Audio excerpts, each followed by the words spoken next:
Hi, so I am jumping on here because I don't do videos very often, but there are times when I find it very difficult to find the answer to something that I'm looking for, and I'm like, man, I wish someone had a video on this. So I have no idea what I'm doing, but I'm gonna try this out and make this video and just share it with you guys, and you can be along for the ride with me. So I had recently had a client reach out and ask me to do this diaper caddy for her. But before I attempt to do her caddy, I was like, man, I know it can be done. I know I've seen them done before. A lot of people though are doing they're doing it by hand and doing like the big yarn bit on them, but I know that they can be embroidered too. So I did a lot of research and I kind of have a plan. I think I know what I'm gonna do, but before I touched her basket, I went to my good HomeGoods and I found a basket very similar, a rope basket. I thought it was cute. I'm just gonna put hair care on it. I'm gonna use this for my own personal use, but I just thought I need to practice. So I think this basket was like $5 on clearance, and I'll just put like my hair products in it or whatever. But so come along with me as I try to figure out how I'm going to embroider this basket. Currently I have my fast frames or 8-in-1 from Buy ready. I just have 2 layers of tearaway stabilizer on it. I just figured you might be able to get away with 1, but I'm just gonna go ahead. I'm using scraps anyways. I went ahead and put 2 layers of that on. I'm gonna spray it with a spray adhesive, and then I'm gonna stick the basket on it. I don't expect the magnetic part to work on it through the thick rope, but we're gonna see. So I'll turn you guys around so you can kind of see me fiddling with it and see what we can come up with. All right, here we go. I'm gonna spray.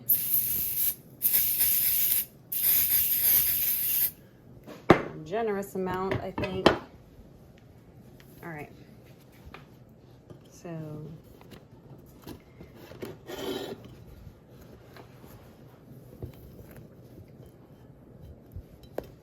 I'm just gonna kind of line it up. So I'm just kind of lining up the straight part of this with the straight part of the frame, if that makes sense.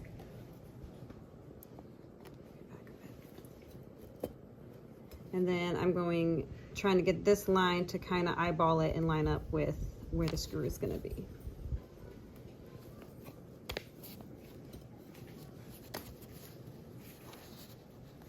All right, so, sorry, let me just make sure it's sticking.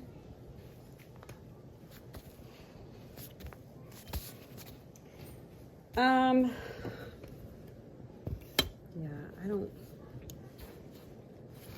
that magnet is probably not gonna, well, maybe, because it's not all the way up.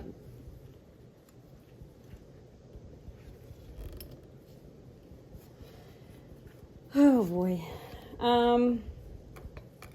Just kind of shaking it, seeing if it's gonna stay. So if I had like a thicker backpack or something, sometimes I will stick pins and pin it straight into the stabilizer, but with this being so thick, I'm not sure that's gonna happen. So, I mean, let me throw it on and do a trace and we'll see where we are after that.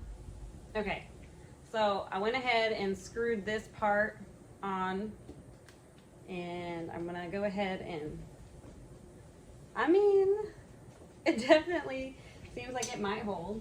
So I'm gonna go ahead and put it in here. I actually have not put this design on here yet, but let me just pick a different design just for the sake of seeing how it moves on the machine, one that I know will fit.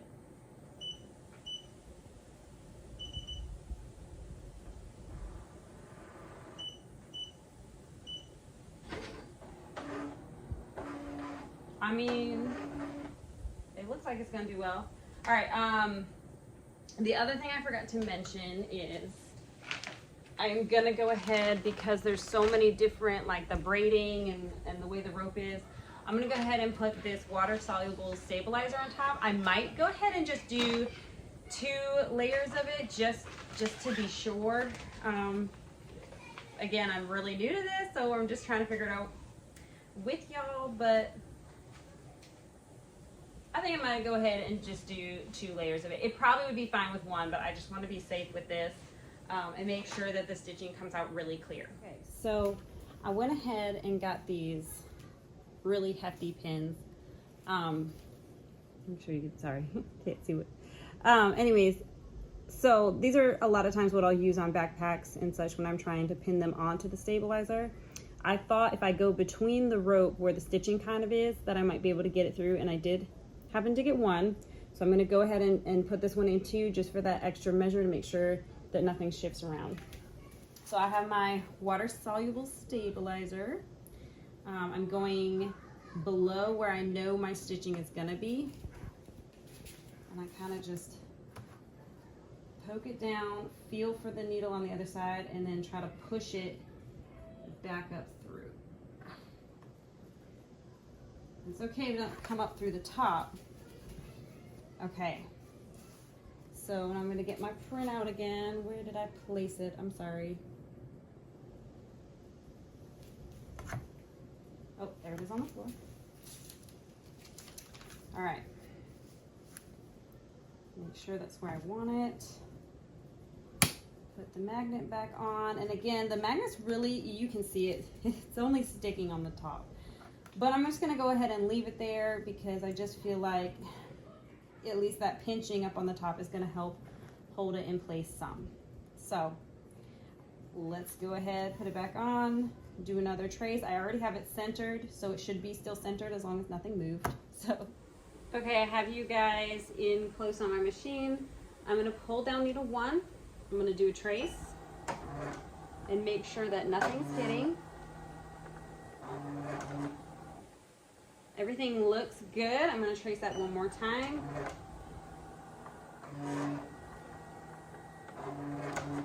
Yeah, guys, it looks good. So I think this is going to work. I'm going to go ahead and hit start. I've already selected my colors, so wish me luck.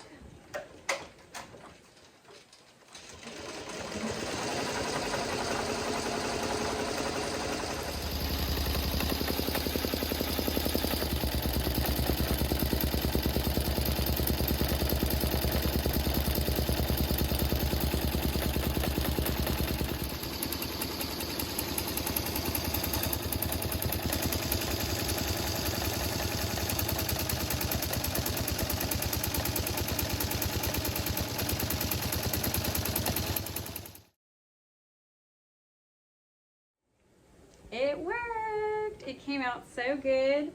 Put you guys in a little closer to see some of that stitching. And then what the inside looks like. I'm so happy this turned out. I do think though, the other design I have was probably this wide and then a little bit longer because it's like a name on top of a name. I'm probably going to make it a little smaller because I'm not sure that when I trace it out that it's going to be able to go much lower than that. But I'm super happy with how this turned out. I know I can do it, so I can go into doing my client's basket with so much more confidence. So thanks for coming along with me. I hope that this helps you and gives you confidence to try your own. These baskets really aren't that expensive. I think you can get like a pack of 3 of them for 25 bucks. So I have 3 kids and I was originally thinking of getting a pack of 3 and doing their names on each one, and I'll still probably do that later so they can each have their own basket, but when I saw this one on clearance I just grabbed it. So I hope this helps you guys. Have a great day. Alright, so I'm getting ready to do this diaper caddy, and as you can see this has a liner, and even though my client did say that if I needed to embroider over the Velcro, she was perfectly fine with it. She said she would just attach another piece of Velcro on the inside, but it is absolutely no problem to pull away some of the stitching on the liner here and open it up so I can embroider right inside. But when I did pull off the liner, that was also, oops, sorry, that was what was holding on the strap. So when I reattach the liner, I'm going to have to reattach the strap. That's no problem for me. So that's my game plan here. And then also, because the inside stitching is going to be covered by the liner, I am using a cutaway stabilizer today, not a tearaway stabilizer. I just feel like, for me personally, cutaway is always my first choice, and then I use like what I would consider a specialty stabilizer for different projects depending on what I'm working on. So I don't know if that makes sense, but like, I guess kind of the way that I view it or do it is cutaway is always my first choice, unless it's like a thinner fabric. Sometimes I'll use like a no-show mesh stabilizer, or for different blankets and towels I'll use a tearaway, but for all garments it's always going to be a cutaway. So anyways, so I have this. I might have to open this up just a tad more to be able to get my frame in there. Ouch, that was already opened. Not a problem.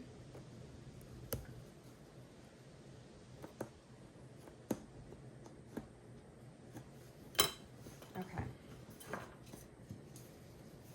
I have my spray. Kind of generous with that. I do have, so actually inside there's like markings from when the bag was made. So that center line is something that someone else had already determined to be the center. I didn't go ahead and double check it. I was just trusting that that was correct. Let me grab my ruler.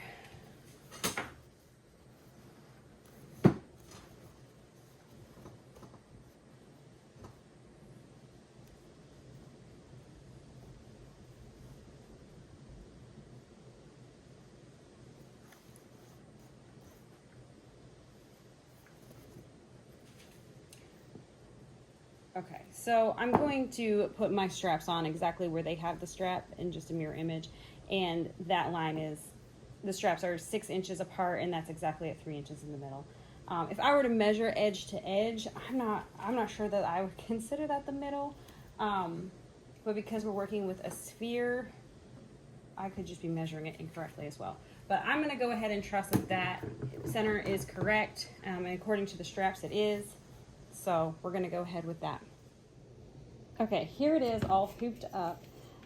In this case, I don't even think I'm going to use the frame. It's really not even doing much at all this time. I have it pinned very well. As you can see, lots and lots of pins. You can kind of see the inside. You can see how it's been pinned straight through the stabilizer. Also, because this is a cutaway stabilizer and not a tearaway stabilizer, I'm not worried about these pins kind of pulling out. So that's another reason why I don't necessarily have to use the magnet frame in this case, because I know that these pins are going to hold very well because it's a cutaway stabilizer, not tearaway. With the tearaway, I would have been concerned about it pulling apart. So I have that pinned. I have made sure that the pins are out of the way of my design. I have my design centered. I have 2 layers of water-soluble stabilizer on top. Again, you could probably get away with 1, but just to be safe, I just went ahead and did 2. It's not like I've done a lot of these bags or anticipate doing a whole bunch more, so I'm not too worried about wasting stabilizer. I just want to make sure that the stitching is clear and that I do it right. So I'm going to pop this on the machine and probably show you guys the finished product.